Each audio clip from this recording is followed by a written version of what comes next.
अडचणीवर मार्ग सांगणारी व्यक्ती म्हणजे गुरु. सद्गुणांचा ध्यास आणि स्वतःला घडवण्याचा प्रयास हीच खरी गुरुपौर्णिमा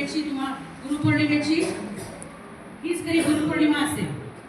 पूर्वी बघा, पूर्वीच्या काळी असं असायचं की गुरु शिष्य म्हणजे आश्रम असायचे आणि तिथं मुलांना प्रवेश देण्यासाठी आता जसं जेई IIT जेई नीट अशा परीक्षा असतात एंट्रन्स किंवा कुठल्याही कॉलेजला जायला इकडे बघा एंट्रन्स एक्झाम असतात आणि मग तिथं प्रवेश मिळतो.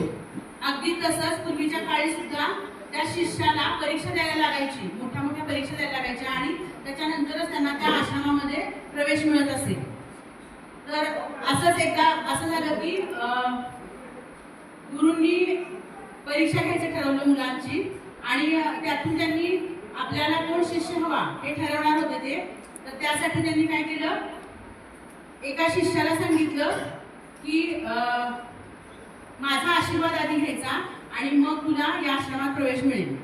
मग दुसऱ्या दिवशी सकाळी 3 शिष्य होते आणि त्यांना सांगितलं की दुसऱ्या दिवशी सकाळी तुम्ही यायचं आणि आशीर्वाद घेतल्यानंतरच तुम्हाला प्रवेश मिळेल. असं असताना मग ती 3 जे शिष्य होते ते दुसऱ्या दिवशी सकाळी अगदी आनंदानं आज आपल्याला आशीर्वाद मिळणार आणि आपण प्रवेश घेणार या उत्साहानं, जसं तुम्ही शाळेत प्रवेश घ्यायला आनंदानं आला होता तसं ते शिष्य पण गेले. आणि प्रवेश घेत असताना बघितलं तर जिथं गुरु बसले होते, जिथं गुरूंची कुटी असायची म्हणजे झोपडी टाईप असायचं आणि तिथं ते बसलेले असायचे. तर तिथं जाण्याचा मार्ग हा पूर्ण काट्यांचा होता, म्हणजे काटे होते रस्त्यामध्ये बरेच आणि ते सगळे पार करून त्या गुरुच्या तिथं जायचं होतं. मग पहिल्या शिष्याला वाटलं की ही आपली परीक्षा असावी म्हणून त्यानं काय केलं, त्या काट्यांमधून तो तसाच म्हणजे त्याच्या पायाला काटे लागले, रक्त आलं, पण त्यानं ते सगळं सहन केलं कारण त्याला त्या आश्रमात प्रवेश हवा होता आणि तसाच तो त्या गुरुच्यापर्यंत पोहोचला आणि आशीर्वाद घेतला. मग दुसऱ्या शिष्याला त्याला पण असं लक्षात आलं की आपली परीक्षा असावी म्हणून त्यानं काय केलं, त्या काट्याच्या मधनं रस्ता काढला आणि तो त्या शिष्यापर्यंत पोहोचला. आणि तिसरा जो शिष्य होता त्यानं मात्र काय केलं, बघितलं पहिल्यांदा की रस्त्यात काटे आहेत, ते सगळे काटे त्यानं बाजूला काढले आणि शिष्यापर्यंत पोहोचला. पुन्हा एकदा वळून त्यानं मागं बघितलं तर रस्त्यावर एकही काटा नव्हता. म्हणजे त्याच्या लक्षात आलं की मी येत असताना बरेच काटे होते पण तिथे त्याला ते काट्यातून यावं लागणार नाही आणि मग त्यानेही आशीर्वाद घेतला. आणि मग या तिघांपैकी जो तिसरा शिष्य होता त्याला तिथं आश्रमामध्ये प्रवेश मिळाला. तर अशा पद्धतीनं फक्त गुरुनी ज्ञान देणं, तुम्ही ते ज्ञान घेणं आणि स्वतःच पुढे जाणं असं न करता आपण ते इतरांनाही दिलं पाहिजे. इतरांनाही मार्गक्रमण होत असताना काही अडचणी असतील तर त्यांनाही मदत केली पाहिजे. याच्यासाठीच मी तुम्हाला हे एक उदाहरण सांगितलं. दुसरे एक उदाहरण सांगता येईल, विवेकानंद हे घडले कुणामुळे, रामकृष्ण परमहंस होते ना, यांच्यामुळेच नरेंद्र नाव होतं त्यांचं, नरेंद्रचं रूपांतर स्वामी विवेकानंदामध्ये झालं. तर एवढे मोठे विवेकानंद घडले हे गुरुच्यामुळे. आणि विवेकानंदांचं असं होतं की ते नेहमी परदेशामध्ये भारताचं नेतृत्व करण्यासाठी, अँबॅसेडर म्हणतात त्यांना, ते करण्यासाठी नेहमी सभेला कुठेही असेल तर ते जायचे भारताच्या बाहेर.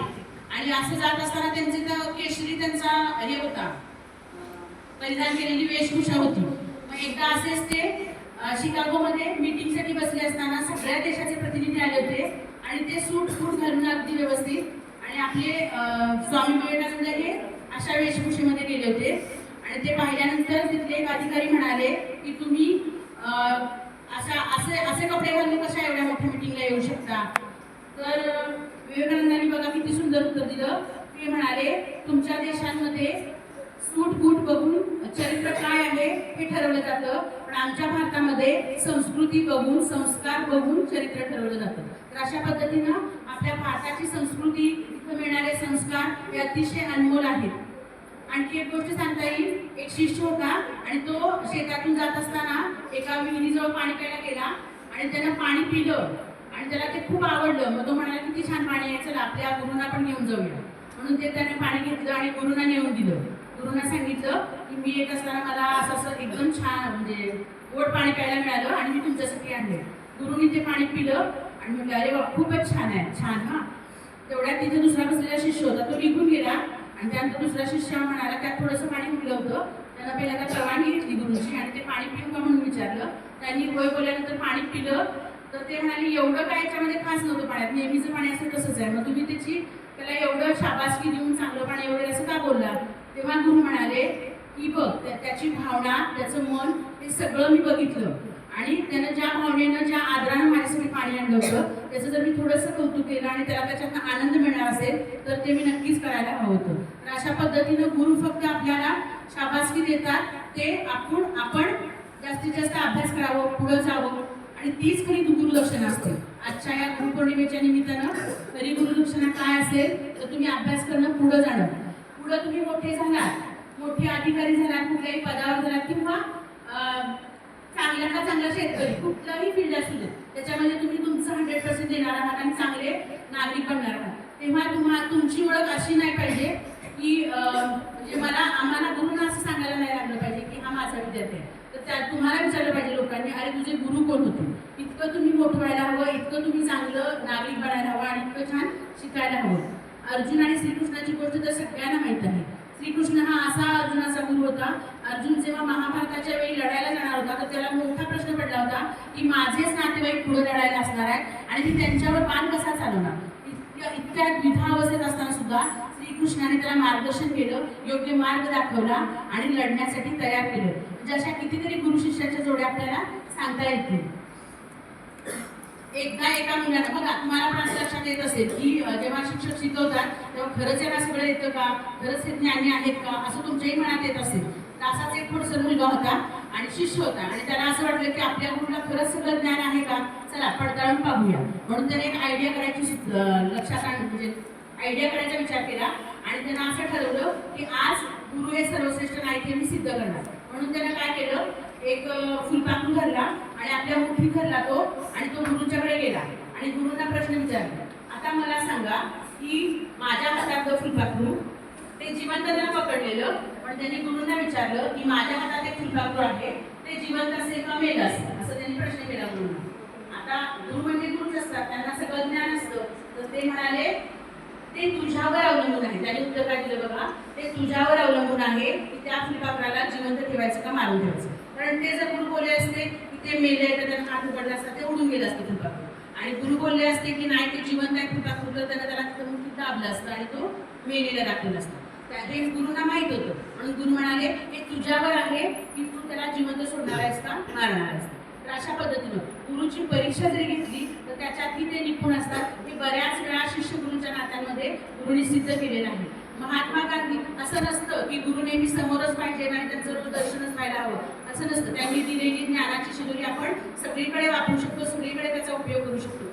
महात्मा गांधी हे मोठे विचारवंत तर आहेतच, पण त्यांचा आदर्श घेऊन मार्टिन लुथर किंग आणि नेल्सन मंडेला यांनी आपल्या देशांमध्ये त्यांची नीती अवलंबून तिथेही त्यांनी चांगले विचार मांडले आणि आपला देश पुढे नेला. असे कितीतरी उदाहरण आहेत. म्हणजे नेहमी गुरु हा समोरासमोरच असायला पाहिजे असं पण काही नाही. आणखी एक गुरु शिष्याची जोडी सांगता येईल आपल्याला, चाणक्य आणि चंद्रगुप्त. आर्य चाणक्य आणि चंद्रगुप्त हे गुरु शिष्याची मोठी जोडी होती. त्याच्यामध्ये बघा चंद्रगुप्ताला बरीच मुलं मागं बघतात, काहीतरी आहे का मागं, काल तो होता आज नाही आहे. त्यामुळे अतिशय महान असे गुरु होते. कोणाचे? चंद्रगुप्ताचे. चंद्रगुप्त मौर्याला सगळं जग जिंकायचं होतं आणि त्यांनी ठरवलं होतं कुठलंही राज्य मी सोडणार नाही आणि त्या विचारात ते होते.